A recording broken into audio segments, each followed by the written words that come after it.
Hi, and welcome back to Thone's 1 Peter Nibbles number 24, A Heavenly Inheritance, and this is part 15 of 18. And this is an ancient on the Holy Spirit. And we've talked about heaven, we've talked about, problems, we've talked about several things. Now this is how the ancient commentators thought about the Holy Spirit. This comes, of course, from 1 Peter chapter 1, verses 3 through 12. The Comforter. Why is this in the Bible? Understanding the transition we experience as the church age began. Before the church ages came during the latter part of when Jesus was on earth. Someplace on the shores of Galilee when he selected his apostles and disciples and so on, and that was the first church. There is a common preaching point by those in some denominational religions that in fact the church was formed on the day of Pentecost. But the fact is that there were 120 people who were out there preaching before that day of Pentecost. And yes, that was when the church started really growing rapidly, was the day of Pentecost, but it wasn't the day that the church was formed. The church had already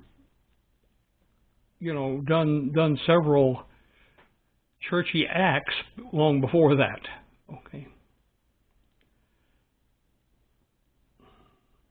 The communication here is we're talking about perfection, which is one of those slippery words that as soon as we use it, we probably don't have it anymore. But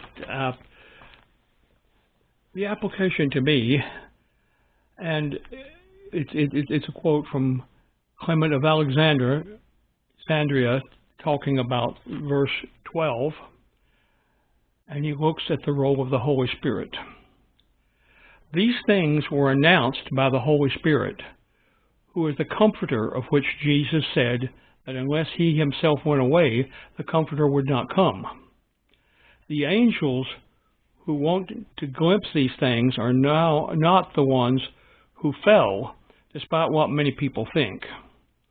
Rather, these are the angels whose desire to obtain the fullness of his perfection. Adumbrations is the name of the document that this came from. God leads us with, this is the role of the Holy Spirit in the relationship with men. And my response is, Lord, thank you for sending the Holy Spirit to be always with believers, to guide and to correct us. And that's not to say that the Holy Spirit isn't with other people, believers or not believers, from time to time, as to get, giving us information about what's transpiring and how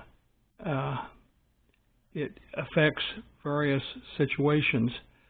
But the actual indwelling, the permanent arrival of the Holy Spirit in each of us occurred when God said it would, which is a time of salvation.